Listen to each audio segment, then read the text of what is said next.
let's get into this because this is definitely some crazy work. So we're going to start off real quick with this James O'Keefe Media. I want to show you guys this. This is crazy. Today we release more never-before-seen video and images from inside Jeffrey Epstein's former island home, showing bizarre statues and a cryptic message written on a chalkboard by Jeffrey Epstein himself. Now, the stuff that Jeffrey Epstein wrote down on the chalkboard is pretty wild, man. There's a lot of parallels with power, manipulation, control, the types of things that you use to oppress people and hurt people. It kind of reminds me of some of the books that people in prison would read, the 48 Laws of Power, seduction, all that type of stuff, man. So buckle up for this one because it gives me the heebies and the jeebies. You know what I'm saying, Z's? Jeffrey Epstein Island, also known as Little St. James in the Virgin Islands. Last time we took you inside the kitchen to show that really creepy image of a baby in a sink.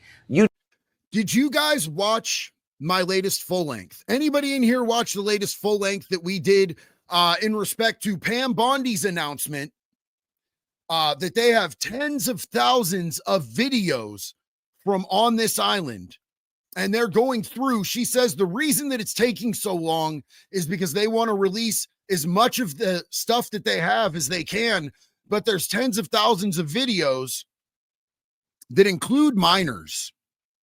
The majority of them include minors, and they don't want to show minors that are probably victims, which is completely understandable. That's not something I want to see. Now, she didn't mention if all of these videos were, of that type of nature.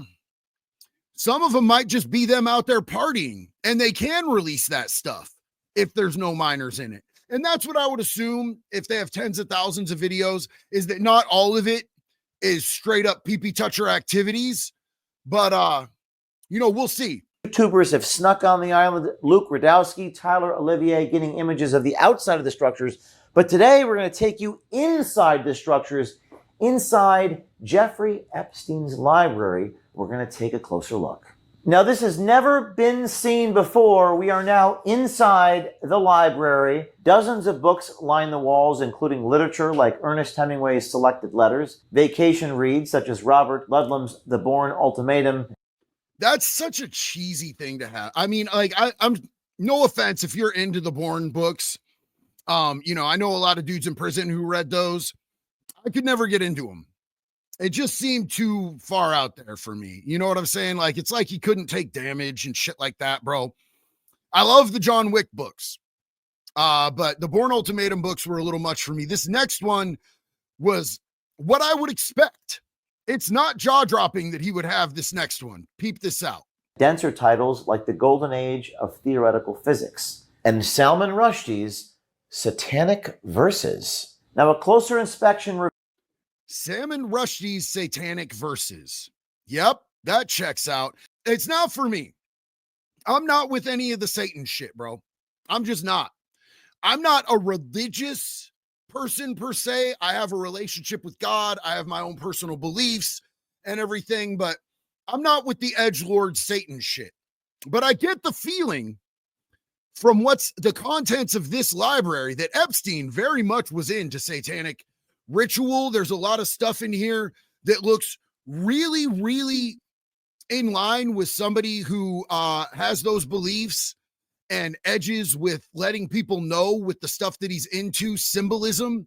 A lot of the people who are into that shit have a lot to do with symbolism, and they want to let other people that are into that belief system know through, kind of hidden symbols and signals without letting the whole world know. Because honestly, let's be real, it's fucking creepy, dog. Revealed unusual objects, statuettes of winged figures in plague masks. Well, let's just face it, like they're trying to do demons. You know what I'm saying? Like that looks like some, low-key, high-key demonic shit. And one of a semi-nude young woman washing herself while seated on a bidet. Hold on. What type of art is that, bro? Video and photos inside the library also show a horse whip, which is right here under the chalkboard, apparently crafted from leather and bones. Now, look, I like creepy, spooky shit as much as the next person. I like shit that's made out of bones and leather and all of that, but it just hits different when you know that somebody's into satanic shit and fucking kids. When somebody's into worshiping Satan and fucking kids, for them to have a whip made out of like bones and dead shit, it just, am I the only one? Let me know in the chat. Am I the only one who finds that a little extra creepy? It gives big Nope vibes. Yeah, absolutely. Huge Nope vibes. Yeah, I see a couple other people in the chat are saying they think it was Mossad.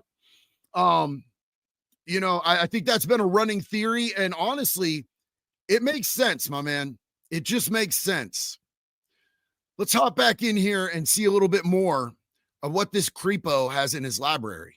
And then we go to this chalkboard over here. Now, this chalkboard displayed cryptic words, including the word power, deception, mirror in face, dank brain. I think that was supposed to say dark brain. But you know, you can't be sure. But power, deception, mirror in face.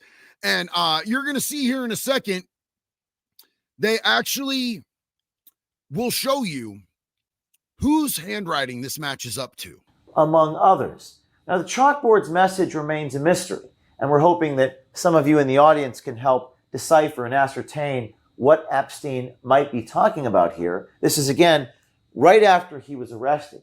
We compared the words on the chalkboard to a note Epstein wrote in his prison cell before his death. Several letters and letter combinations from the note match those on the chalkboard, which leads us to believe they were in fact written by Jeffrey Epstein. And it's pretty damn close, man. And you know, it's a lot easier to write on paper than it is on a chalkboard.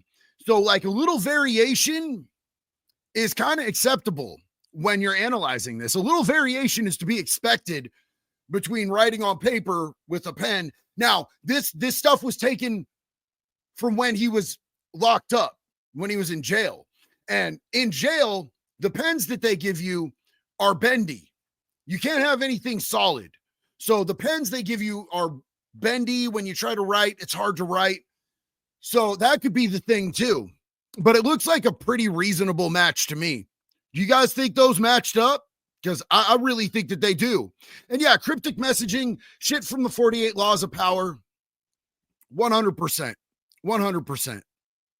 Not sure what this means, but we're hoping you in the audience can take a look at this and tell us what you think he was trying to say here. Was it a message he was sending to the world? We're receiving a lot of images, videos, and photos as a result of our reporting. These sources reaching out to us include those within the government, people who don't trust anybody, including our own Department of Justice. These people are reaching out to us on Signal. I 100% believe James O'Keefe when he says that. I'm going to tell you right now, I think that James O'Keefe has people on the inside of the government who are sending him this stuff. Where else is he getting this stuff, man? Who else is authorized to go in and do this stuff? Where did he get that video of Pam Bondi at a lunch talking about the tens of thousands of videos that include kids before she ever announced it? At 914-491-9395. We're currently corroborating the material, producing the material, backing it up on secure drives, and producing our very next Epstein report, which should come out tomorrow.